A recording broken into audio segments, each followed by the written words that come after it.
यसगरी यस समय कपनुम प्रार्थना भवन फेसबुक पेज अन्तर्गत यसलाई सिधा प्रसारण हेरिरहनु हुने सम्पूर्ण दर्शक श्रोतागण अनि सम्पूर्ण विश्वासी जनहरूमा एकमुष्टमा प्रेमी जय मसीकी र प्रभुलाई धन्यवाद होस्। यस्तो अहिलेको यो अनिश्चितकालीन कोरोना भाइरसको संक्रमणकाल परिस्थितिमा विश्वासी जनहरूलाई यो अनलाइन जिउँदो पानी रचना पठन गर्ने यो सङ्गतिको द्वारा पनि आशिषहरू मिल्न गइरहेको छ र सबैले आलो पालो 36 अङ्क 37 अङ्क 38 अङ्क हुँदै 39औं अङ्क चाहिँ हालैमा दार्जिलिङ माउन्ट पिसिकाले पठन गरेर सिद्ध्याउनु भयो। तत्पश्चात चाहिँ अब 40औं अङ्क चाहिँ नयाँ यरुसलेम नाम्चीले पढ्न एउटा यो सौभाग्य पाएको छ र नाम्ची नयाँ यरुसलेमले चाहिँ यहाँनिर वर्ष 10 अङ्क 4 रहेछ, पूर्ण अङ्क चाहिँ 40 रहेछ भनेदेखि चाहिँ त्रैमासिक महिना चाहिँ यो जुलाईदेखि सेप्टेम्बरसम्मको रहेछ। र यसले गर्दाखेरि चाहिँ यो यसगरीको यो हामीले यो रचनालाई पठन गर्ने हाम्रो लागि पनि एउटा सौभाग्यपूर्ण समय मिल्यो। हामी पनि बडो आनन्दित छौँ, बडो खुसी छौँ। यो फेसबुक लाइभ अन्तर्गत हामी पनि सम्पूर्ण छरिएर बसेका विश्वासी जनहरूसँग यस प्रकारले सङ्गति गर्ने सौभाग्य हामीले पाएका छौँ र अब यस्तो परिस्थितिमा अब हामीलाई हात सधैँ नै जिउँदो पानी यसरी वस्तुको थोकको रूपमा पढ्दै आएका थियौँ भनेदेखि अहिले परिस्थिति यस्तो भयो हामीले समय सापेक्ष समयसँग सम्झौता गर्दै यसरी अब अनलाइन पनि पढ्नुपर्ने भयो। तथापि अब यसको पनि स्वाद हामीले लिइरहेका छौँ, यो खुसीको कुरा हो है। र अब अहिलेलाई चाहिँ यो जिउँदो पानी यो आजको यो 40औं अङ्क पढ्नका लागि चाहिँ हामी धेरैजना विश्वासी भाइ बहिनीहरू भेलिएका छौँ। यहाँ चाहिँ हामी आलो पालो गर्दै हामी भाइले पढिसकेपछि बहिनीले पढिसकेपछि भाइले गरेर हामीले आलो पालो गरेर चाहिँ यो 3 दिवसीय यो जिउँदो पानी रचना पठन सहभागितालाई हामीले यसरी समापन गर्ने सम्पन्न गरेर समापन गर्ने हामीले विचारहरू गरेका छौँ।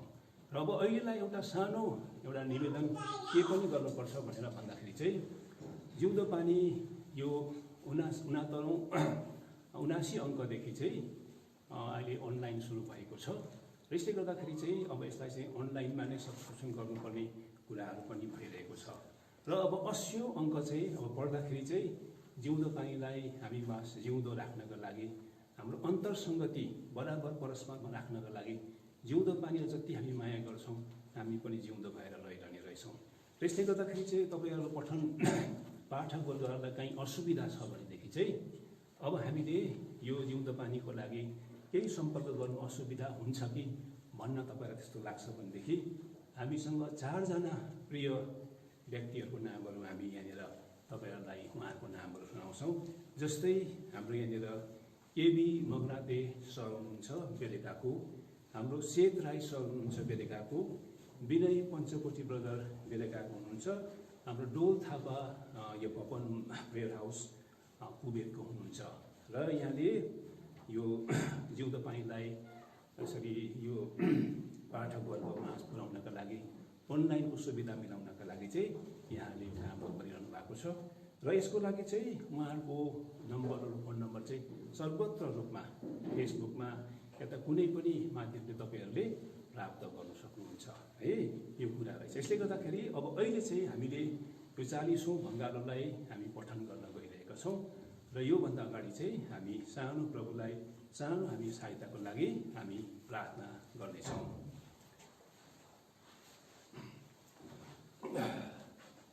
हाम्रा प्रेमी प्रभु अनुकारी परमेश्वर, हामी तपाईँको सम्मुखमा बडो आनन्दित भइकन खुसी हृदयले धन्यवादी हुँदै तपाईँको सम्मुखमा आउँछौँ। यो साँझपख हामी प्रभु तपाईँको घरमा नयाँ यरुसलेमको भवनभित्र प्रवेश गर्न पायौँ। आज तपाईँ प्रभुको नाउँमा यो सुन्दर सङ्गतिमय क्षणहरू हामीले व्यतीत गर्न पाएका छौँ। हामी बडो हर्षित हुँदै आनन्दित हुँदै तपाईँलाई धन्यवाद जनाउँदछौँ र र विशेष गरी आजको यो साँझको जुट्नुको उद्देश्य चाहिँ विशेष गरी यो जिउँदो पानी रचनालाई चाहिँ हामीले पठन गर्ने जुन सहभागिता अंशभागिता हामीलाई पनि मिल्न गएको छ। यस खुसीमा चाहिँ हामी यहाँनिर मिलिन आएका छौँ। यस कारणले गर्दा अघिल्लो समयमा प्रभु तपाईँको जनहरूले आफ्नो आलो पालो गर्दै 37, 38, 39 गर्दै पढी सिद्ध्याए पश्चात अब 40औं अङ्क चाहिँ हाम्रो भागमा पर्यो। यसुसले गर्दाखेरि प्रभु यसलाई अब हामीले आजको यो साँझपख समय 6:30 बजेदेखि हामीले यसलाई पठन गर्ने एउटा जुन प्रकारको एउटा मौका हामीलाई मिलेको छ, हामी यसको पठन गर्न गइरहेका छौँ। अब हामीलाई सबैले आशिषको भाग पाऊँ भनेर हामी भाइ बहिनी गर्दै हामी धेरैजना भेटिन पाएका छौँ। हामी सब कुरोको लागि तपाईँलाई धन्यवाद दिन्छौँ। अब तपाईँ प्रभुले यो पनि एउटा सेवाको भाग हो, यो तपाईँको नाम परेको यो सेवा हो।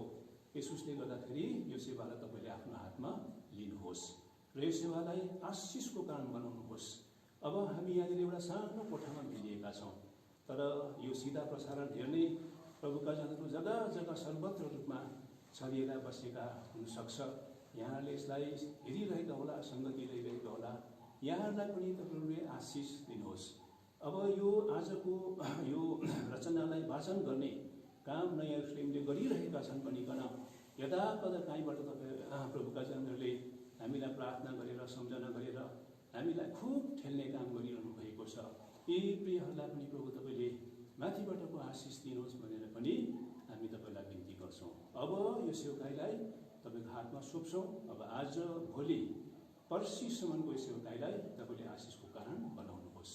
अब यो सेवकाईलाई तपाईँको हातमा सोध्दै अन्धकारको शक्ति यस कार्यको विरोधमा आउन सक्छ, सबै यसको सबै युक्ति शक्तिलाई वशमा गरेर लाँदै यो सेवकाईमा हजुरको आशिष अनुग्रह अनि विशेष गरी इन्टरनेटको असुविधाहरू हुनसक्छ, डिस्कनेक्सन हुनसक्छ, यसमा पनि तपाईँको दया अनुग्रह सहायता आशिषको छाना राख्दै हामी सबै धन्यवाद सहित प्रार्थना बिन्ती माग्दै महान मुक्तिदाता जिउँदो प्यारो प्रभु यीशु मसीहको नाममा सबै पिता सुनिकन ग्रहण गर्नुहोस्। आमेन।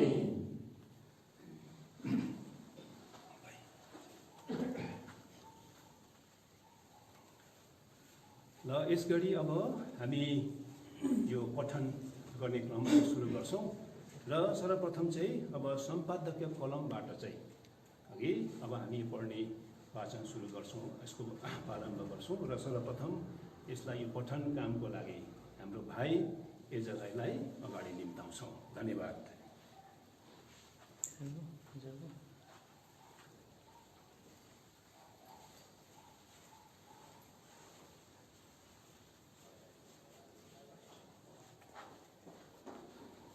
हाम्रा प्रभु येशू ख्रीष्टको नाममा सबै दर्शक तथा श्रोतावर्गमा म इजरायलको तर्फबाट प्रेमी जय मसीह। र यो 40औं भङ्गालो हामी न्यू जेरुसलेमका दुर्बलहरूलाई पठन गर्ने यो सेवाको यो अवसर हामीलाई परेको छ। र सर्वप्रथम त यो सम्पादकीय कलमबाट पढ्न गइरहेको छु र यो सम्पादकीय कलमको शीर्षक रहेछ विश्वासका वीरहरू। अब ठुला ठुला भिडहरू उहाँसित गइरहेका थिए र उहाँले फर्केर तिनीहरूलाई भन्नुभयो, कोही म कहाँ आएर आफ्ना बाबु आमा स्वास्नी बालबच्चा दाजुभाइ दिदीबहिनीहरूलाई र आफ्नै प्राणलाई समेत तुच्छ मान्दैन भने त त्यो मेरो चेला हुन सक्दैन। औ जसले आफ्नै क्रुस बोकेर मेरो पछि लाग्दैन भने त त्यो मेरा चेला हुन सक्दैन। किनकि तिमीहरू मध्ये कसले एउटा धरहरा बनाउने इच्छा गर्दा त्यो सिध्याउने सम्मको खर्च आफूसँग छ कि छैन भनी पहिल्यै बसेर हिसाब गर्दैन। तर त्यसको जग बसालेपछि सिध्याउन सकेन भने देख्नेहरू सबैले यसो भनेर त्यसलाई गिल्ला गर्न लाग्नेछन्, यस मानिसले बनाउन त थाल्यो तर सिध्याउन सकेन। अथवा कुन राजाले अर्को राजासित लड्न जाँदा आफूसित भएका 10,000ले उसको विरुद्धमा आउने 20,000सँग भिडिन सक्छु कि सक्दिन भनी पहिल्यै बसेर सल्लाह गर्दैन। नत्र त त्यो टाढै हुँदा दूतहरू पठाएर मिलापको शर्त माग्नेछ। यसकारण तिमीहरू मध्ये कोही पनि जसले आफूसँग भएका सबै त्याग्दैन मेरो चेला हुन सक्दैन। लुका 14:25 देखि 33 सम्म।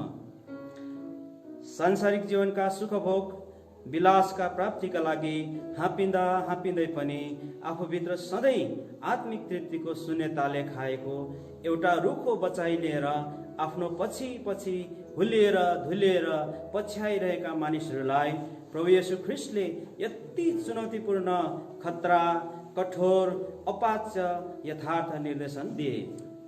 अनेक वर्ग क्षेत्र कार्य संलग्नता मठ र खेमाहरूबाट आएका अनेक थरीका मानिसहरूले त्यस्तो पित्ते तीता कुराहरू पचाउन सके होलान्। प्रभु येशू ख्रीष्टलाई विश्वासको धरहरा उठाउने कुनै ढुङ्गो चार सुर बाँध्ने ठहर गरी पछ्याउने चेलाहरूको संख्या न्यून देख्दा साँचो चेला बन्ने शर्तका स्पष्ट खर्चपातहरूको हर हिसाब गर्दा गर्दै प्रायले हात खुट्टा छाडे। हुन पनि पहिल्यै बसेर हिसाब लाउनु, भरै गएर काम अधुरो नहोस्, आफ्नो अधुरो कामले गिल्लाको पात्र नबनाओस्। मन मस्तिष्क रन्थनाए तापनि तर प्रभुको कुरामा कुटिलता छैन, स्पष्टता छ। चाप्लुसीद्वार तेलुवा आकर्षण छैन, तर आत्मिक अडान छ। लुका 14 अध्यायको 15 अध्यायमा त झनै हराएको भेडा, हराएको सिक्का, बरालसिंगे पुत्रसित खापेर प्रभु येशूले मानिसहरूको पापिष्ट दुरावस्थाको चिरफार गरे। 1947 साल पहाडी ख्रिस्टीय मण्डलीहरूका गतिविधिहरूमा हराउनु, अधुरिनु, ढिला सुस्तीपन आउनु सामान्य कुरा जस्तै भइरहेको थियो। ख्रिस्टका चेलाहरूमा आत्मिक जागृतिको खड्को परिरहेको थियो। विश्वासको बुर्ज उठाउने चुनौतीहरू असरल थिए। वर्तमान एलसदाई मण्डलीलाई त्यस्तै जागरण अनि पूर्ण निर्माण कालखण्डबाट उठाएर यो दौडसम्म उकेर्ने हातहरूमध्ये बडा पञ्चनाथ नाम्चुको आत्मिक चेलापनको यात्रा अनुकरणीय अनि आदरणीय छ। हिब्रू 11 अध्यायले कुदेका विश्वासका वीरहरूका बिल्ला प्रभुका दास पञ्चनाथ नाम्चुलाई पनि सुहाएको छ। विश्वासको वीरता साँचो चेलाहरूमै पाइन्छ। उनीहरूले दौड सिद्ध्याएका हुन्छन्।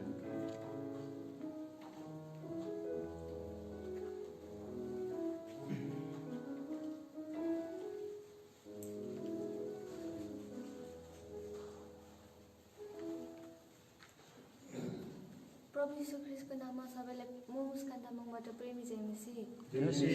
तपाईँहरूको समक्षमा मैले पठन गर्न लागिरहेकी शीर्षक छ सेवा सङ्गति र दाजु पञ्चनाथको सम्झना।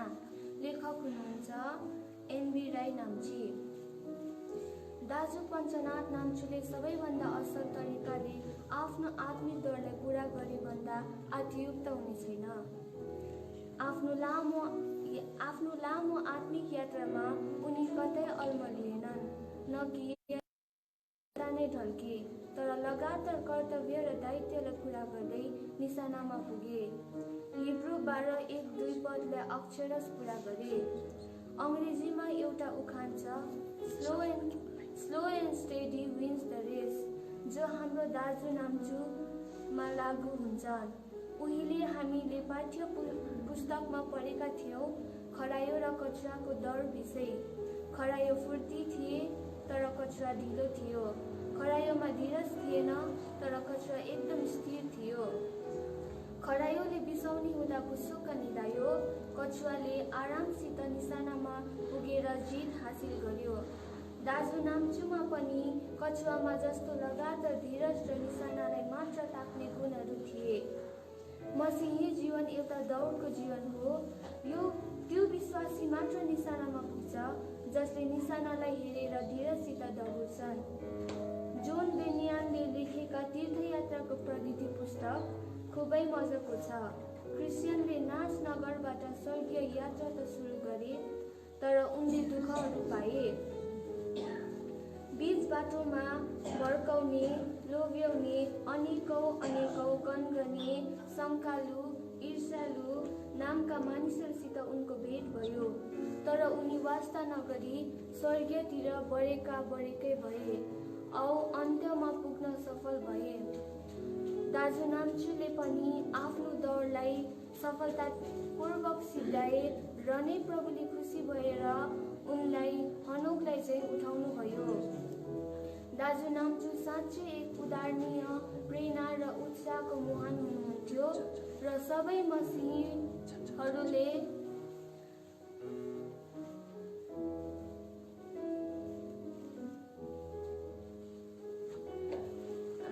मसीहीहरूले उनलाई हेर्नुपर्छ र दौडलाई पूरा गर्ने तौर तरिकाहरूलाई सिक्नुपर्छ।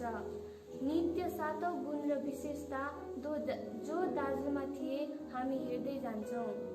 पहिलो, कर्तव्य र दायित्वलाई पूरा गर्ने। जब उनी एल सदाईमा एल्डर अभिषेक भए, उनले आफ्नो कर्तव्य र दायित्वलाई पूरा गर्न हिचकिचाएन। यद्यपि उनी पनि नोकरी नै गर्थे। एसयुएमआई स्कुलमा शिक्षाको काम उनको पेशा थियो, तर यो पेशाले उनलाई प्रचारकदेखि शिक्षक बनाएन, बरु उनी शिक्षकबाट प्रचारक भए। आफ्नो दैनिक काममा उनले मसीहीपनलाई कहिल्यै फ्याँकेनन्। यताउताको सामाजिक कार्य, राजनीतितिर उनी कहिल्यै ढल्केनन्, तर मसीही भएर सेवा सङ्गतिमा नित्य लागिरहे र एल्डरको दायित्वलाई पूरा गरे। दोस्रो, चर्चको अधीनता। उनले चर्चको अधीनतालाई पौल प्रेरितले चाहिँ प्रमुखता दिन्थे। बर्नबास जस्तो उनले कहिले मतभेदमा जोड दिएनन्। जहाँ चर्चले पठाए त्यहाँ जान्थे औ त्यहाँका विश्वासीहरूलाई उत्साह र प्रेरणा दिएर फर्कन्थे। कयौं अप्ठ्यारा भाइहरूबाट चर्च दर्शन विरुद्ध बातहरू भए, तर उनी एकोहोरिएर आफ्नो कर्तव्य र दायित्व पूरा गर्न व्यस्त रहे। तेस्रो, प्रार्थनाको जीवन। उनको जीवन प्रार्थनाको जीवन थियो। उनको प्रार्थना छोटो कहिल्यै भएन। कति जवानहरूले उनको प्रार्थनालाई आलोचना गर्थे। धेरै वर्ष अघि उनी नाम्ची मिखोलामा आएका थिए। मिखोलाबाट भर्खरै काम सुरु भएका थिए। 2-3 दिनपछि बिदा भएर फर्कने समयमा उनले बिदाको प्रार्थना गरे। उनको प्रार्थना टुङ्गिएन। उनी फर्कनु पर्ने मल्ली सर्भिस बस पनि हिँड्यो। प्रार्थना सकेपछि अब के गर्नुपर्ने हो भनेर मैले सोधे। उनले भने, प्रभुले नै बन्दोबस्त गर्नुहुन्छ। मिखोलामा अघिल्लो दिन चन्द्रदास राई, जो 3 तह सिक्किम सरकारका सेक्रेटरी स्तरका अफिसर थिए, आएका थिए। उनी त्यही दिन कालिम्पोङ भएर फर्कनु पर्ने थिएछ। हामीले गएर सोध्दा उनले खुसीसाथ दाजुलाई कालिम्पोङसम्म भाडा बिना पुर्याइदिनुभयो र दाजु त्यो अफिसरसित कालिम्पोङ पुगे। बाटोमा प्रभुको सन्देश पनि दिएछ। चौथो, संसारिक वातावरणदेखि सधैँ अलग। सन् 1973मा सिक्किममा राजा हटाउने भयङ्कर आन्दोलन भएको थियो र यो आन्दोलनको रूढीले दार्जिलिङ, कालिम्पोङ पनि ग्रसित थिए। त्यति बेला म एल सदाई गएको थिएँ। एल्डर दाजुहरू सबै बातचितमा बसेका थिए। मलाई देखेर सबै तर्सेर भने, अहो भाइ, सिक्किममा आन्दोलन के कसो छ? एलडी काजी छोगेको के खबर छ? म छक्क परेर एल सदाईमा होइन, तर पार्टीको कुनै कमराभित्र पसेको जस्तो पो लाग्यो। त्यति नै बेला दाजु पञ्चनाथले मलाई सोधे, भाइ, प्रभुको काम कस्तो छ? लालबहादुर बडा सङ्गतिमा आउँदैछन्? भाइ दिलबहादुरको बाबुआमा ठिकै छन्? कतिजना व्यक्ति बप्तिस्माको लागि तयार छन्? उनले एकै शब्द पनि आन्दोलन विषय मलाई सोधेनन्। मैले ठुलो हौसला पाए उनको आत्मिक बातचितले। आन्दोलनसित उनको केही वास्ता थिएन। गुमोजोको आन्दोलनको समयमा उनी गान्तोक र सिक्किमका कतिपय स्थानमा सङ्गतिमा व्यस्त थिए। पाँचौं, असरहीन व्यक्ति। कसैको उपस्थितिले पनि उनलाई कुनै असर पार्दैन थियो। मण्डलीमा धेरै प्रकारका विश्वासीहरू आए। मण्डली फुट्याउन प्रयास गरे, छुटेर प्रचार पनि गरे, तर उनले यतापट्टि वास्ता गरेनन्, तर सेवा सङ्गतिमा व्यस्त रहेर अघि बढी नै रहे। उनमा उन्माद र आवेग जोस केही थिएन, सिवाय धीरज, आनन्द, प्रेम र दर्शन। छैटौं, असल गोठालो। दाजु नाम्चु एक असल गोठालो सहर थिए। आफ्नो परिवारभन्दा पनि विश्वासीहरूप्रति थिए।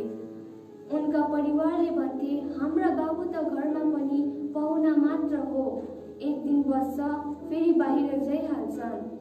उनले सबै प्रभुका जनका नामहरू आफ्नो स्मृतिमा राखेका थिए औ सबैका नाम डटेर प्रार्थना गर्थे। आफ्नो परिवारहरूको नाम प्रार्थनामा उठाएको सुनिएन, तर मण्डलीको सर्वविश्वासीहरूको नाम उठाउँथे। उनी साँच्चै एक भेडाको नाम नभुल्ने असल गोठाला थिए। सातौं, उनी ज्योति थिए। सन् 1963 मा मैले पहिलोपल्ट उनलाई गान्तोकमा देखेको थिएँ। चिनापर्ची बिना अनुहारको ज्योतिले नै मैले उनलाई चिनेको थिएँ। 43 वर्ष बितिसक्दा पनि उनलाई मैले कहिल्यै चिन्ताले घेरिएको देखिनँ, न कि रिसले चुर भएको। रिसाएर अब एल्सादाई छोडिदिन्छु, अर्कोतिर पो जान्छु भनेको पनि सुनिएन। मैले ठुलो भुल पो गरेछु भनेर पछुतो गरेको पनि कहिल्यै देखिन। दाजु नाम्चु साँच्चै एक पक्का मसीही थिए। आफ्नो आत्मिक डरलाई पूरा गरेर सधैँ प्रभुसित हिँडेर हनोक चाहिँ प्रभुबाट उठाइएका एकमात्र विश्वासी हुन्। उनको जीवनबाट हामीले धेरै सिक्नु पर्दछ। धन्यवाद।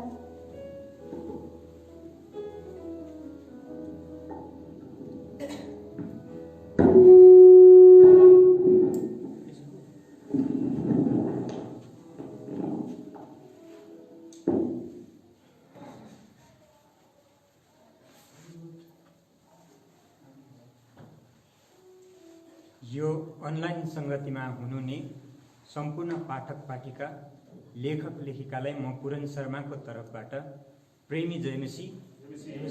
अनि आज मैले यो गवाई पठन चाहिँ एउटा पठन गर्न गइरहेको यो लेखको शीर्षक छ मैले दौड सिध्याएको छु। अनि यसका लेखक हुनुहुन्छ लोकनाथ प्रधान, मामरे जयगाउँ। म व्यर्थमा दगुरिन र मैले व्यर्थमा परिश्रम गरिन भन्ने ख्रिस्टको दिनमा घमण्ड गर्न सकूँ। फिलिपी 3:17। समय बितेर गयो, बडा पञ्चनाथसित लिएको अन्तर्वार्तामा थाँतीमा नै थियो। उहाँले धेरैपल्ट खै त प्रधान अन्तर्वार्ता अहिलेसम्म छापिएन त भन्दा मलाई भित्रभित्रै कुतकुती लागेर आउँथ्यो। कहिले जुरेन त्यो दिन, अहिले लाज लागेर आउँछ, व्यर्थै लाग्छ त्यो लेखन कलाको सिपलाई। यसपालि पनि अखिल भारतीय पवित्र महासभामा उहाँसित भेट भएको थियो। भन्नुहुन्थ्यो, लोकनाथ, मेरो बारेमा लेख्नु भनेको चाहिँ होइन, तर प्रभुको महिमाको निम्ति तिमीले लेख्नुपर्छ। कता कता हृदय अमिलिएर आयो। हुन्छ बडा, यसपालि चाहिँ म अवश्य लेख्छु, तर यस बेला पनि आत्मा र विवेकको मेल भएन। अझसम्म त्यतिकै छ, कहिले कामको व्यस्तताले त कहिले आलस्यले। यसरी हेलचेक्राइ गरेकोमा अहिले मलाई साह्रै पछुतो लागिरहेछ। तापनि धकाउँदै र लजाउँदै भए पनि ती पुराना अन्तर्वार्ताका पृष्ठहरू पल्टाउन पुग्छु। यी सबै धेरै अघि नै लेखेर तयार गरेको थिएँ। हुन सक्छ प्रभुको इच्छा नै यस्तै हो कि जब उहाँ यस धरतीमा हुनुहुन्न, उहाँको अनुपस्थितिमा नै बडाका शब्दहरू फेरि एकपल्ट जिउँदो भएर जिउँदो पानीमा सङ्गालिनेछ। वचनको सेवा सिद्धिएपछि म उहाँको विश्राम कोठामा पुगेर निवेदन गर्छु। जय मसीहको अभिवादन पश्चात उहाँलाई प्रश्न तिर्स्याउँछु। प्रश्न, बडा, तपाईँको जन्म कहाँ अनि कहिले भएको हो? उत्तर, मेरो जन्म कालेबुङ मुर्गीहट्टाको सुकमान भिल्लामा तारिक 25/12/1924 मा भएको हो। प्रश्न, तपाईँ एल्सादाई मण्डलीका संरक्षक मात्र नभएर पहाडी अनि तराईका सम्पूर्ण विश्वासीहरूका गोठालो पनि हुनुहुन्छ र ख्रिस्टको विश्वासी भएर पनि तपाईँको नाम चाहिँ किन राखियो? उत्तर, मन्द मुस्कुराउनु भएर भन्नुभयो, हामी 6 जना दाजुभाइ र 2 जना दिदी बहिनी थियौँ। म चाहिँ 5औं भाइ भएकोले मेरो नाम पञ्चनाथ भयो। प्रश्न, तपाईँको शिक्षा? उत्तर, मैले सन् 1947 सालमा SUMI बाट मेट्रिकुलेसन गरेको हुँ। प्रश्न, तपाईँका पिताज्यूको नाम बताइदिनुहुन्छ कि? उत्तर, मेरा पिता एडी थोमस नामज्यू, उहाँलाई 50 वर्षको उमेरमै प्रभुले उठाउनु भयो। प्रश्न, शिक्षा पश्चात तपाईँले व्यवहारिक जीवनमा कुन प्रकारको पेसा अपनाउनु भयो? उत्तर, मैले एसयुएमआईमा 42 वर्षसम्म शिक्षकको काम गर्दै, अर्थात् 1989 सम्म, त्यसपछि क्रिस्चियन इन्भेडर ग्रुपमा 2 वर्षसम्म सचिवका पदमा कार्यरत थिए। प्रश्न, उसो भए तपाईँ आफ्नो बाल्यकालदेखि नै क्रिस्चियन धर्मसँग सम्बन्धित हुनुहुन्थ्यो? उत्तर, हो, म जन्मदेखि क्रिस्चियन परिवारमा सम्मिलित थिएँ। त्यस झुण्डको नाम थियो चर्च अफ स्कटल्यान्ड। प्रश्न, तर फेरि नयाँ गरी एल्सदाईमा कसरी आउनुभयो र पहिलाको मण्डलीबाट नयाँ मण्डलीमा प्रवेश गर्ने मुख्य आकर्षण के थियो? उत्तर, पहिला त म नामधारी क्रिस्चियन मात्रै रहेछु भन्ने लाग्यो र विशेष यूहन्ना 3 अध्यायको 3 अनि 5 पद र भजन सङ्ग्रह 51 अध्यायको 5 पदका वचनहरूले मेरो जीवनमा ठुलो परिवर्तन ल्यायो र अहिलेसम्म सत्य परमेश्वरको अनुसरण गरिरहेको छु। प्रश्न, कहिले अनि कसको हातबाट बप्तिस्मा लिएर नयाँ जन्म ग्रहण गर्नुभयो?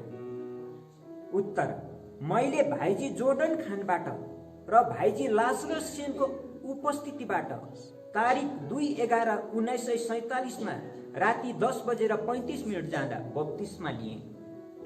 प्रश्न, बप्तिस्मा पछि क्रिस्चियन जीवनमा तपाईँले कुन प्रकारको बाधा अडचनहरूको सामना गर्नुभयो?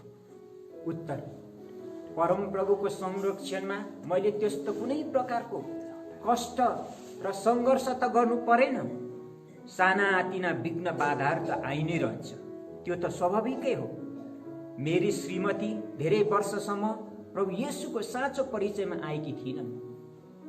प्रश्न, तपाईसित हालमा केही ठोस उद्देश्य वा योजनाहरू छन्? उत्तर, मेरो आफ्नो कुनै निजी उद्देश्य छैन। ख्रीष्टको इच्छालाई बुझेर पूरा गर्नु एवं मेरा सम्पूर्ण घरानाहरूप्रति पनि प्रभु बाँचेका हुन्, यही नै प्रार्थना गर्छु।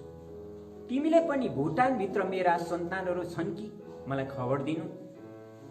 अब बाँकी रहेको चाहना यिनै हो। यी अन्तर्वार्ता सिद्धिएपछि उहाँले 2वटा पुराना खबर कागजका पन्नाहरू आफ्नो ब्यागबाट निकालेर दिनुभयो र भन्नुभयो, यो खबर तिमीले पढेर मलाई फर्काइदिनु। यी खबर कागजमा लेखिएका विषय देखेर म अवाक भएँ। बाध्य भएर ती कागजमा लेखिएका 1-2 शब्दहरूलाई पढ्न थालेँ। जुन खबर कागजहरूलाई उहाँले वर्षौंदेखि चेपिराख्नु भएको थियो, त्यहाँ मैले पाएँ शताब्दी अगाडि यस पहाडी इलाकामा ख्रिस्टीय सन्तानले झेलेका दर्दनाक यातनाहरू ती पृष्ठहरूमा उदाङ्गिएका थिए। कष्ट र वेदनाको इतिहासले पृष्ठहरू भिजेका थिए। त्यस लेखलाई पढे पश्चात मेरो हृदय भक्कानिएर आयो। बल्ल चाल पाएँ बडाको महान हृदयलाई।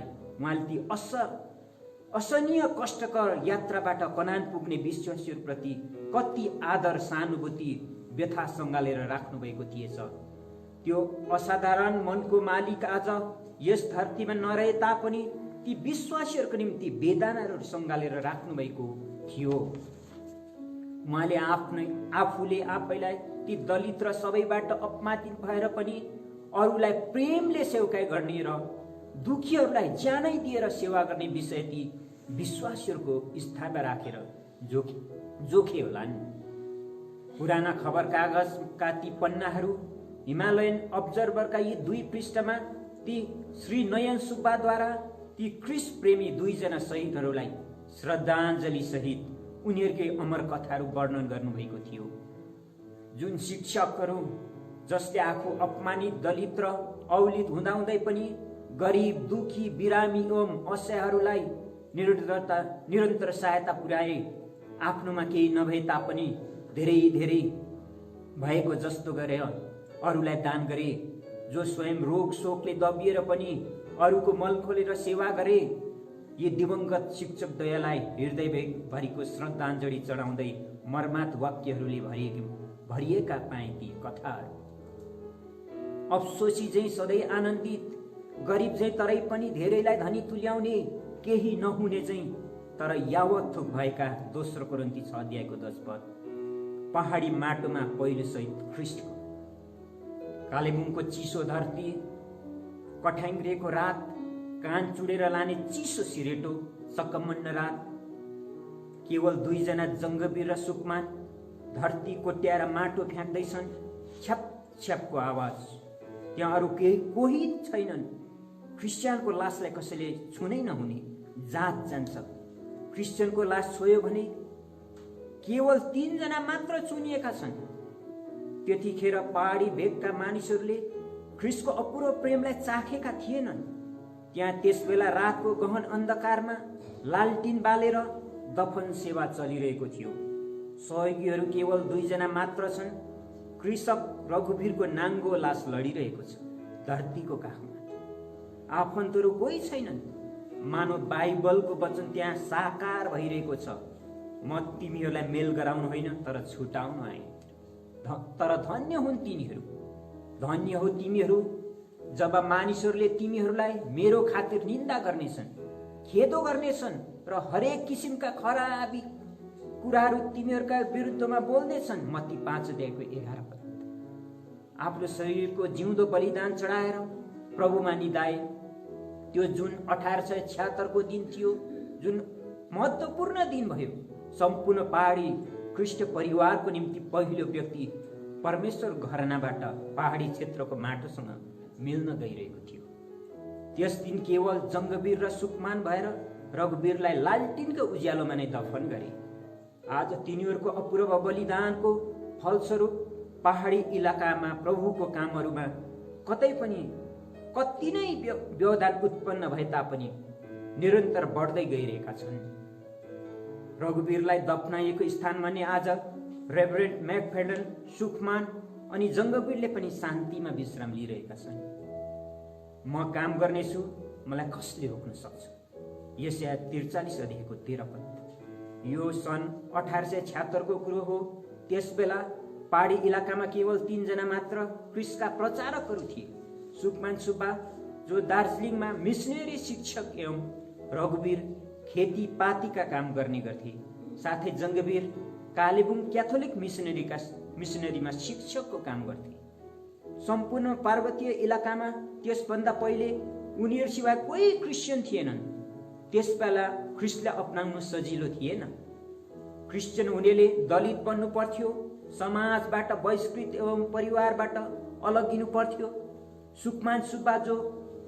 ख्रिस्टीय प्रेमबाट आकर्षित भएर दार्जिलिङका मिसनरी रेभरेन्ड मैकफेलनद्वारा ख्रिस्टलाई ग्रहण गरेका थिए एक रात उनले चुपचाप कसैले चाल नपाई छुटुक्क नयाँ जन्म लिए बप्तिस्मा लिए तिनता क्रिस्चियनलाई यति खेदो गरिन्थे कि तिनलाई घरबाट निकालियो उनी सम्पूर्ण परिवारदेखि नै अलगिनु पर्यो समाजका सभ्य व्यक्तिहरू भएको ठाउँमा उनले पाइला टेक्नसम्म पाउँदैनथे कति कति रात सुकमानले आकाशमुनि उदाङ्गो धरतीमा त्यो ढिलाग्दो जाडोका रातहरू बिताउनु पर्थ्यो समाजविहीन घरविहीन सम्पर्कविहीन भएर ख्रिस्टको प्रेमको निम्ति आफूलाई समर्पित गरेर यसै धरतीमा उनीहरूले त्यस परिस्थितिमा आफैलाई जोगाएर राखे यो अपूर्व त्याग र बलिदानको कथा त्यस 2वटा खबर कागजको पन्नामा उद्धृत थियो एकपल्ट पहाडी इलाकामा भयंकर महामारी फैलियो गाउँका गाउँ उजाडिएर गए मानिसहरूमा हाहाकार मचियो कलेराले घर घरमा विनाश फैलाइरहेको थियो कलेराले भेटेपछि बाँच्ने कुनै उपाय थिएन 12 घण्टाभित्र नै रोगीको मृत्यु हुन्थ्यो घरमा कसैलाई त्यो रोगले भेट्यो भने बिरामीलाई ओछ्यानमा नै छोडेर घरका अन्य सदस्यहरू भागेर अर्को गाउँ जान्थे रोगीलाई ईश्वरको भरमा छोडिदिन्थे तर ख्रिस्ट प्रेमीहरू त्यस्तो डरलाग्दो समयमा पनि दबाईका ब्यागहरू बोकेर घर घर पुग्थे उनीहरूलाई आफ्नो प्राणको रत्तीभर परवाह थिएन एकपल्ट जङ्गवीरलाई पनि कलेराले च्याप्यो यो कुरो सुनेर दार्जिलिङबाट रेभरेन्ड मैकफेलन दबाईको ब्याग बोकेर लागे कालेबुङतिर त्यसबेला दार्जिलिङदेखि कालेबुङको यात्रा गर्नु लरतरो काम थिएन वर्षा ऋतुमा जताततै खरे खोला उर्लेर आएका हुन्थे। सुखमान पनि कालेबुङदेखि दबाई लिन दार्जिलिङतिर लागे। यिनीहरूको बाटोमा भेट भयो। म्याकफेलनको हातबाट दबाईको ब्याग सुखमानले लिए। सुखमान चिप्लो भिरालो बाटो जुत्ता खोलेर हिँड्न थाले। कसो कसो चिप्लिएर तिनको दबाईको ब्याग उर्लिरहेको टिस्टाको भेलमा झर्यो। म्याकफेलन डरले चिच्याए, सावधान। धन्यवाद प्रभुलाई, सुखमान झरेनन्, दबाईको ब्याग मात्र झर्यो। 200 फिट लामो टिस्टाको झोलुङ्गे पुल बाँस र बेतले बनाएको, तलतिर छङछङ गर्दै उर्लिरहेको वर्षाको भेल। मान्छे बीचमा पुग्दा लचक्क लच्केर भेलको लचकोलाई भेट्नु पुग्थ्यो। तैपनि ती दुई ख्रिस्ट-प्रेमी प्राण अर्पेर सङ्घर्ष गर्दै कालेबुङ त्यस दिन ती गरिब असहाय रोगीलाई दबाई पुर्याउन नसकेकोमा घुवाक रहेका थिए। परमप्रभुको दृष्टिमा भक्तहरूको मृत्यु अनमोल छ। भजन सङ्ग्रह 116 अध्यायको 15। निरन्तर प्रभुकै चाहना र इच्छालाई विभिन्न स्थानमा रहेका आफन्तजनको प्रत्येक दुःख कष्टहरूमा सहभागी हुनुहुने बडा पञ्चनाथ पनि यसपालि अप्रेल 2010 मा नागाल्यान्ड पुग्नु भएको थियो। दिमापुर नागाल्यान्डको प्रार्थना घरमा रजत जयन्तीको सेवकाईको आयोजना भइरहेको थियो। संरक्षक र अभिभावकको कार्यभार जिम्मा लिनुभएको हुनाले उहाँको उपस्थिति अनिवार्य थियो। यसैले प्रभुको यो विशेष सेवकाईमा उहाँ पुग्नुभयो दिमापुर। भाइ कमल छेत्री र बडा दोजी वाङदी पनि उहाँ सहयोगीको रूपमा जानु भएको थियो। अकस्मात तारिक 20 अप्रेल 2010 बिहिबार उहाँ अस्वस्थ हुनुभयो। तारिक 21 अप्रेल 2010 शुक्रबार उहाँले आफ्नो प्राण प्रभुलाई अर्पण गर्नुभयो। उदेकको घटना घटेको थियो अप्पर आसाम नागाल्यान्डमा। दुनियाँ छक्क परे। ख्रिस्टको शरीर अर्पणमा पनि त्यस्तै भएको हामी बाइबलमा हेर्छौँ। चुक घोप्ट्याएको जस्तो अन्धकारले छोएको थियो धरतीलाई। 20 अप्रेल 2010 मध्याहमा पनि उस्तै थियो। चारैतिर अन्धकार भएको कारणले मोटरहरू बत्ती बालेर हिँडे। यो प्राय दिनको 1 बजेसम्म भयो। यस घटनालाई पत्रकारहरूले विभिन्न पत्र पत्रिकामा पनि प्रकाशित गरेको देखियो। महान सन्तको विदाईमा प्रकृति पनि यसरी रोइदियो। सन्तगणको अपार भिडले अश्रु प्रेरित भएर नेत्र लिएर उहाँलाई तारिक 24 अप्रेल 2010 मा आफ्नै घर प्राङ्गण कालिम्पोङमा दफन गरियो। यसरी एउटा युगको अन्त भयो। मानव उहाँले भनिरहनु भएको छ, अर्पित हुँदैछु, म मेरो विदाईको बेला आएको छ र उत्तम लडत लडेको छु। मैले दौड सिद्ध्याएको छु, विश्वासलाई बचाइराखेको छु। 2 तिमोथी 4 अध्यायको 6 र 7 पद। धन्यवाद। जय मसीह।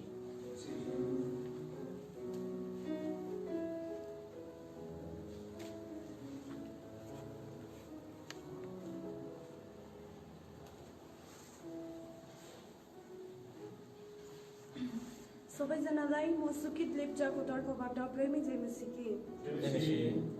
मैले पठन गर्न गइरहेको पाठको शीर्षक छ रायल रोइरहेकी छिन् अनि यसको लेखिका हुनुहुन्छ चन्दा राई गोसेन गोक। हामी धरानतर्फ जाँदै थियौँ। पानी ट्याङ्की नजिक सडकको किनारमा एउटी स्त्री लछार पछार हुँदै रुँदै थिइन्। वरिपरि छुरुप्पै भएर मान्छेहरू उसलाई सम्हाल्ने कोसिसमा थिए। गाडी रोकेर के भएछ भनी बुझ्दा भर्खरै मात्र त्यस स्त्रीको सानो बालकलाई एउटा गाडीले मरणासन्न हुने गरी हिर्काएछ। त्यस स्त्रीको मुटुको टुक्रा अचानक टुक्रेर गयो। कठै ठुलो घात भएको उसको हृदयलाई सान्त्वना दिन कसले सक्ने? उसको रोदन र चित्कारको सामने सान्त्वनाको हजारौं शब्दहरूले पनि हार खान्थ्यो। केही क्षणको यो हृदय विदारक हृदय दृश्यले हाम्रो पनि हृदय विचलित भयो। हामी सबैको आँखाबाट आँसु झर्यो। यो घटनाले यर्मिया भविष्यवक्ता र मत्तीद्वारा वर्णन गरिएका ती रुने र बिलाप गर्ने आमाहरूको करुण दृश्य मेरो आँखामा झलझल्ती आयो। रामामा आवाज सुनियो, बिलाप, रुवाबासी र ठुलो शोक। राहेल आफ्ना बालकहरूका लागि रोइरहन्छन् र शान्त हुन चाहदिन, किनकि तिनीहरू छैनन्। यर्मिया 31 अध्यायको 15 पद, मत्ती 2 अध्यायको 18 पद। राहेल को थिइन्? किन ऊ यति धेरै रोइन्? उसको विषयमा अलिकति हेरौं। उत्पत्ति 35 अध्यायमा याकुबले तिनलाई औधी माया गर्थे। उनको दोस्रो बालक जन्मने बेलामा प्रसव वेदना अति भयंकर कष्टदायी भएकोले राहेलको तत्कालै मृत्यु भयो। उनले आफ्नो अन्तिम श्वासको साथ त्यस बालकको नाम बेनोनी अर्थात् मेरो वेदनाको छोरो राखिन्। आफ्नो बालक हुर्केको बढेको हेर्न नपाइकन कति कष्ट साथ रुँदै उनले प्राण त्याग गर्नु पर्यो। याकुबले आफ्नी प्रिय पत्नीको पीडा सुन्न सकिन, त्यसैले तिनले बालकको नाम बेनोनी को अर्थ बिन्यामिन अर्थात् मेरो दाहिने हातको छोरा राखे। यो नामले याकुब आफैले सान्तवना पाउन खोजे तापनि राहेलको पीडा र खपि नसक्नुको वेदनाको चित्कार शान्त हुन सकेन, न त अन्त नै हुन सक्यो। आफ्नी प्रियलाई याकुबले बेथलेहेम अर्थात् एफ्राता जाने बाटोमा गाडे। लगभग 1000 वर्षसम्म राहेल त्यही बेथलेहेम नजिक बाटोको छेउको किनारमा चिर शान्ति अवस्थामा विश्राम लिइरहेकी छिन्। अब राहेलको त्यही वेदनालाई यर्मियाले महसुस गरे। तब नबुकदनेस्सरका सेनाहरू आएर यहुदा र यरुशलेमलाई कैद गरे। त्यहाँ तिनीहरूले सबै सहरहरू ध्वंस पारिदिए। त्यहाँ ठुलो सर्वनाश र हारैहार थियो। दुःख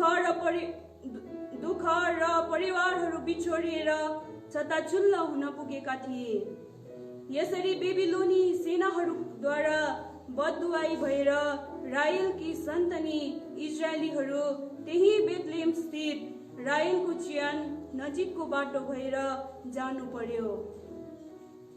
शत्रुद्वारा रगतपछि भइन्जेल पिटिएको, भोकै नाङ्गै रुँदै र थरथर कापिरहेका छोराछोरीहरू प्रवाससित भेडा बाख्राहरू चाहिँ घसिटिँदै लगिएका देखेर आमा राहेल अर्थात् यरुशलेम फेरि रुन्छिन्। रामामा आवाज सुनियो, बिलाप, रुवाबासी र ठुलो शोक। राहेल आफ्ना बालकहरूका लागि रोइरहन्छन् र शान्त हुन चाहदिनन्, किनकि तिनीहरू छैनन्। यति बेला यर्मिया यति धेरै तोडिन्छ कि उसले ऊ र आफ्नी आमा त ऊ जन्मेकै दिन नाश भएको भए हुने थियो भन्ने चाहना गर्दछन्। ऊ एक्लैले यो पीडा सहन सक्दैन र नै साथ पाउनको निम्ति आमा राहेललाई चियान बाहिर बोलाएर उनको रोदनमा तिनी फेरि स्वर दिन चाहन्छन्, जुन रोदनले सबै सान्त्वनाहरू इन्कार गर्दछ। परमप्रभुको बगाल कैदमा लगियो, यसकारण म धुरुधुरु रुनेछु र मेरा आँखाबाट आँसुका धारा बग्नेछ। यर्मिया 13 अध्यायको 17 पद। बिलापको पुस्तक सम्पूर्ण अध्यायमा यर्मिया सियोनको निम्ति रोएको पाउँछौ। पहिलो रात स्वर्गदूतहरू आए, परमधाममा परमेश्वरलाई महिमा होस्। स्वर्गदूतहरूको गीत थियो। गोठालाहरू ती दूतहरूलाई देखेर थरथर कापे र हतार बेथलेहेमतिर दगुरे। साँच्चै त्यहाँ तिनीहरूले एउटा बालक डुरमा सुतिरहेको देखे, जो चाहिँ संसारका मुक्तिदाता ख्रीष्ट मसीह हुनुहुन्थ्यो। तिनीहरू खुसीले उफ्रँदै आफ्नो बगालतर्फ त्यही गीत गाउँदै फर्के, परम धाममा परमेश्वरले महिमा होस्। दोस्रो रात सिपाहीहरू आए, तर त्यहाँ स्वर्गदूतहरूको सुमधुर गीत थिएन, न त गोठालाहरूको हर्ष नै, बरु त्यहाँ त बिलाप, शोक, रोदन र आँसु मिश्रित स्वरहरू थिए। ती सिपाहीहरू राजाको क्रूर आदेश मुताबिक बेथलेहेमका चिचिला बालकहरू चुर्नलाई आएका थिए। ख्रिस्टको जन्म कथा रगत र आँसुमा चुर्लुम्ब डुबेको कथा हो। यहाँ निर्बोध छोरीहरूको रोदनलाई पाउँछौ। बाइबलका विद्वान, कवि र चित्रकारहरूले यस कथालाई निर्बोधहरूको हत्या भनेका छन्, अनि त्यसका दूतहरू खुसी थिएनन्। त्यसैले यो कार्य गर्यो सफल भएन, अझै कार्यरत छ। क्रिसमसको कथाभित्रको कथालाई राम्ररी निहाल्यो भने परमेश्वरको वास्तविक गम्भीर उद्देश्य के रहेछ सो बुझ्न सक्छौ। त्यही वास्तविक कुरालाई ढाकछोप गर्न शैतान सफल भएको छ। कसरी भनी प्रश्न उठे। आज संसारमा करिब 90% क्रिस्चियनहरू लगायत अन्यहरू धुमधामसँग क्रिसमसलाई एउटा चाडको रूपमा मान्छन्। घर घरमा क्रिसमस ट्री बनाउँछन्, उपहारहरू र मिठा मिठा पकवानहरू बनाउँछन्। छरछिमेक र मुक्तिदाता यीशु गोठैमा जन्मिए भन्दै गाउँछन्, नाच्छन्, तर मुक्तिदाता यीशु ख्रिस्ट कतिको हृदयमा जन्मेकै हुँदैन। यसकारण जीवन ऋतु छ, खतरामा छ। पश्चिमी देशहरूमा अकालमा नै मृत्यु निम्त्याउँदै सबैभन्दा धेर गाडी दुर्घटना हुने सम्भावना क्रिसमसकै दिन हुन्छ। कारण क्रिसमसको समय रक्सी दोकानहरू व्यस्त हुन्छन्। मैले थाहा पाउँदा काठमाडौँमा 2वटा गाडी आपसमा ठोकियो। एउटा गाडीको चालक चाहिँ माथिको रहेछ, निस्केर अर्कोलाई भकाभक दिइहाल्यो। अर्को पनि के कम, दुवै बीच मल्ल युद्ध चल्यो। आखिर ती दुवैलाई पुलिस थानामा पुर्याइयो। त्यो क्रिसमसको दिन थियो अनि मल्ल युद्ध गर्नेहरू क्रिस्चियन धर्मावलम्बी थिए। यसैकारण ख्रिस्टको जन्म आनन्द र हर्ष मनाउनमा मात्र सीमित छैन, तर त्यसभित्र लुकेको वेदना, रोदन र आँसुको मूल्य र रहस्य बुझ्नुमा पनि छ। एक दिन यहुदीहरूका भर्खर जन्मेका राजालाई खोज्दै ज्ञानी पुरुषहरू पूर्वबाट बेथलेहेममा उहाँलाई राजा घोषणा गर्न आइपुगे। हेरोद राजा एक निर्कुश शासक, क्रूर र पतित व्यक्ति थिए, जसले आफ्नो शक्तिलाई कायम गर्न जे अपराध पनि गर्न सक्थे। इतिहासले बताउँछ उसले न आफ्नो परिवार न कसैको वास्ता राख्थे। तिनले आफ्नै छोरालाई मारे। इतिहासकार जोसेफ बताउँछन् तिनले आफ्नै अति प्रिय पत्नी, तिनको पिता र भाइलाई मारे। षड्यन्त्रको शङ्खामा आफ्नै 3 भाइ छोराहरूलाई मारे। कोही व्यक्तिले उनको विरुद्धमा षड्यन्त्र गरे नगरे शङ्खामा सिध्याइदिन्थे। जब ती ज्ञानी पुरुषहरू भर्खर जन्मनु भएका यहुदीहरूका राजा कहाँ हुनुहुन्छ भन्दै आए, तब यहुदीहरूका राजा भन्ने शब्दलाई असहनीय हुनु कुनै अचम्मको कुरो थिएन। यसैले यहाँकाहरू अब के हुनेवाला छ नि भन्दै त्रासले स्तब्ध भए। हेरोदले मुख्य पुजारी र जनताका शास्त्रीहरूलाई भेला गराएर सोधखोज गरे। तिनीहरूले राजा जन्मने ठाउँको नाम बेथलेहेम बताइदिए। मत्ती 2:5।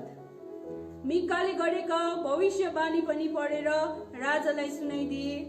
अनि बेथलेहेम यहुदाको मुलुक त कुनै रीतिले यहुदाका शासकहरू मध्ये सबैभन्दा सानो होइनस्, किनकि तँबाट एकजना शासक निस्कनेछन् जसले मेरा प्रजा इजरायलको शासन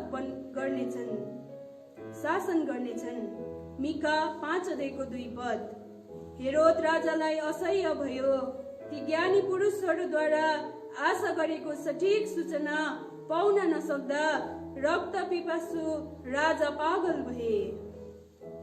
योसेफले परमेश्वरको पूर्व योजना अनुसार सपनामा प्रभुका दूतद्वारा बालक यीशुलाई तत्काल भगाएर मिस्र देश लैजाने चेतावनी पाएपछि कमजोर अवस्थाकी मरियम गधामा चढी हतार हतार भाग्छिन्। उसको जीवन अति कष्टमय थियो, त्यो हामी बुझ्छौँ। त्यो दिन बेथलेहेम ख्रिस्ट विरोधी शैतानद्वारा घायल हुनु पर्यो। कैयौं मरियमहरूको मुटु बालाले चोइटिनु परेको थियो। काकृत्य हुने दिन थियो। त्यो दिन साँच्चै अन्धकार र चित्कारले भरियो। जब क्रूर हृदय शासक हेरोदका सिपाहीहरू आदि बेरी झै बेथलेहेमका गल्ली गल्ली हुँदै साना साना चिचिला बालकहरूलाई खोज्दै छापछाप्ती जाई लागे। अबोध बालकहरू आमाको छातीबाट जबरजस्ती खोसिँदै भालाले घोचिएर तरवारले काटिएर बक्रेतै हुनु पर्यो। त्यो दिन जस्तै बलिया बाबुहरू पनि सामर्थ्यहीन भएर ती सिपाहीहरूले मुला काटे झै आफ्ना बालकहरूलाई काटेका दृश्य मुख दर्शक झै हेरिरहेका थिए। प्रतिशोधको ज्वालामा छटपटिँदै आफ्ना मुट्ठी कसेका थिए, तर पनि सब विवश रगत पछि आफ्ना छटपटिरहेका बालकहरूलाई छातीमा टाँसेर आमाहरू नमिठो चित्कार गरिरहेका थिए। मुर्छा परिरहेका थिए। ती आमाहरूलाई कसले सान्त्वना दिने? बिलाप 2 अध्यायको 13 पद। रामामा आवाज सुनियो, राहेल आफ्ना बालकहरूका लागि रोइरहन्छन्। यो फेरि दोहोरियो। बेथलेहेमका बालकहरूको संहारमा यरुशलेमका छोरीहरू, राहेलका छोरीहरू रोइरहेका थिए। यो घटनामा मत्तीले यर्मिया र तिनको भविष्यवाणीलाई सम्झन्छन्, कारण ती आमाहरूले आफ्ना बालकहरू हाँसेका, खेलेका र हुर्केका फेरि कहिले देख्न पाउने छैनन्।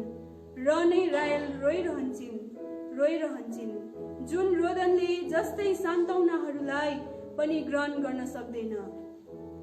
यी दिनहरूमा पनि हाम्रा बालकहरू खोसिँदैछन्, नाश हुँदैछन्। यर्मियाको पालामा झै नबुकदनेजर जस्ता सामर्थ्य राजाहरू बाबेलबाट आए हाम्रा बालकहरूलाई कैदमा घुसार्दै लगिरहेछन्। बाबेल संसार हो र नबुकदनेजर संसारको सामर्थ्य शासक शैतान। अयुब 9 अध्यायको 24 पद। हेरोदको पालामा झै शैतान विजयी हुन चाहन्छ।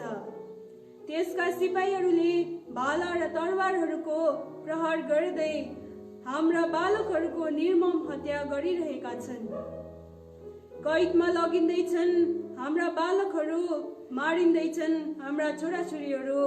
हाम्रै आँखा अगाडि लगिरहेछ, तर हामी आफ्ना बाबुआमाहरूको रुन बाहेक अरू केही विकल्प छैन। हाम्रा छोराछोरीहरूका आत्मिक हत्या देखेर के मण्डली राहेल रोए रुन्दिनन् र?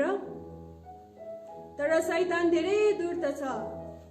त्यस समयमा झै त्यो कोडा भाला र तरवारहरू देखाउँदै आउँदैन, बरु अनेकन चाख लाग्दा, लोभ लाग्दा र रहर लाग्दा हतियारहरू लिएर आउँछन्, जसलाई हाम्रा छोराछोरीहरूले आफै भिडिहाल्छन्। ती हतियारहरू शत्रुले भिराउनु पर्दैन।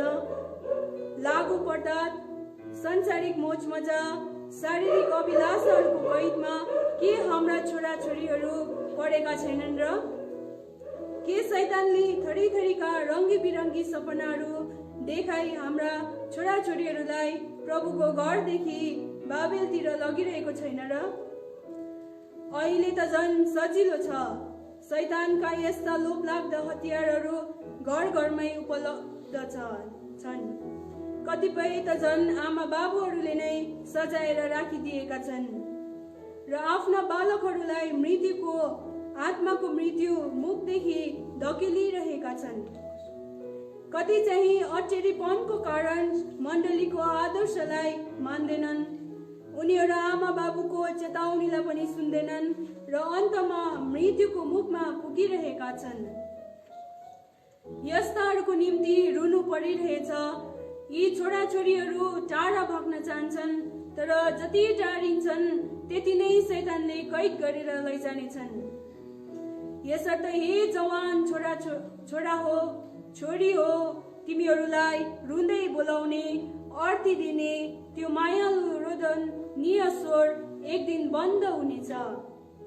त्यो आवाज तिमीले फेरि सुन्न चाहनेछौ, तर कहिले सुन्न पाउने छैनौ, कारण त्यस दिन साह्रै ढिलो भइसकेको हुनेछ।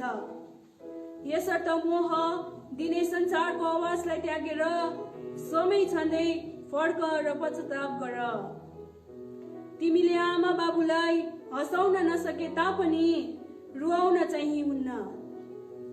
ख्रिस्टको सट्टामा शहीद भएका बालकहरूको त आशा छ, उनीहरू शरीरमा मरे तर ख्रिस्टको राज्यमा सजीव पारिएर फेरि आमाको काखमा बस्न पाउनेछन्।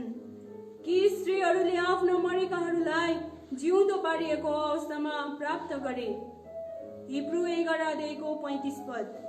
आज तिम्रो निम्ति रुने आमा बाबु र मण्डलीको आँसुको कदर गर र आमाको न्यानो काखको र मण्डलीको सुरक्षित प्रेमको सम्झना गर, नत्र भने असुरक्षित र आशाविहीन हुनेछौ अनि शैतानले तिमीलाई धोकामा पार्नेछ। परमेश्वरका जनलाई त्यसले धोकामा पार्न चाहन्छ। परमेश्वरको मण्डलीलाई पनि नाश गर्न चाहन्छ। शैतान यसले परमेश्वरको पुत्रलाई निमिटन्न पारी नाश गर्न चाहेको थियो। रायलको रोदनलाई फेरि दोहोऱ्याउन चाहन्छु। एक दिन रगत पछि भएको, कोडा लगाइएको, काँडाको मुकुट पहिरेको अनि क्रुस बोकाएको आफ्ना राजालाई गलगथाको उकालो बिलाप गर्दै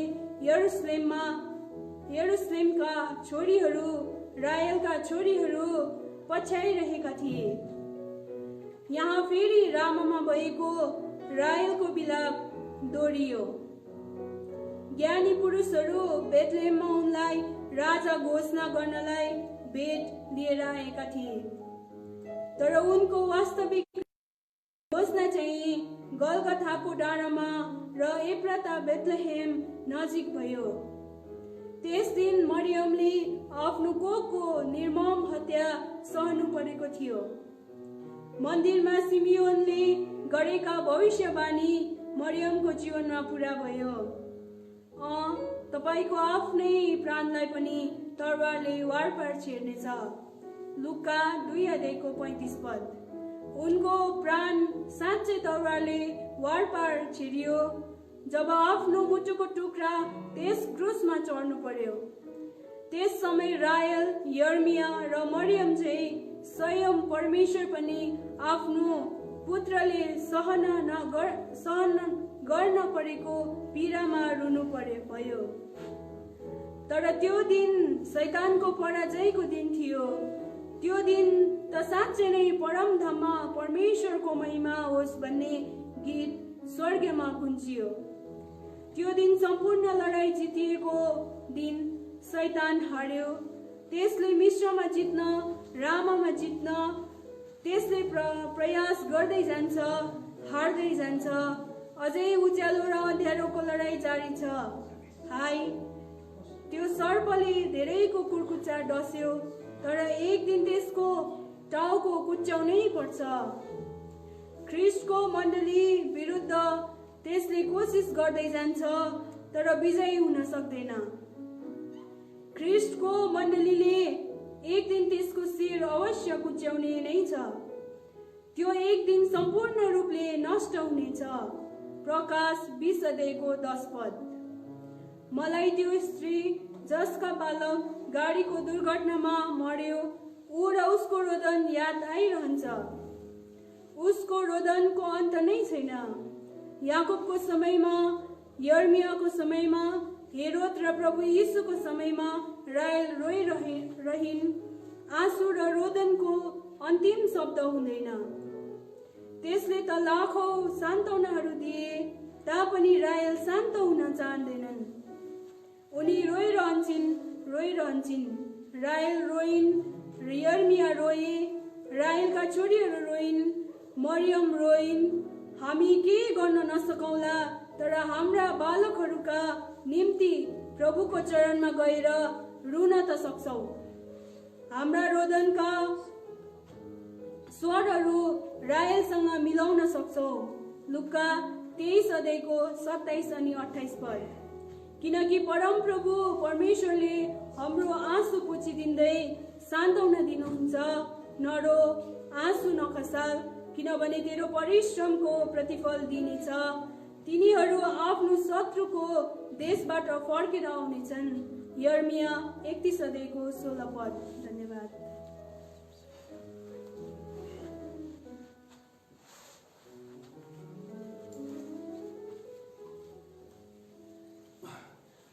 त हवस् त अहिलेलाई हामीलाई 6:30 देखि 7:30सम्म 1 घण्टाको समय जो निर्धारित रूपमा हाम्रो निम्ति ठहराइएको थियो त्यो समय यहाँ आएर सकिन्छ।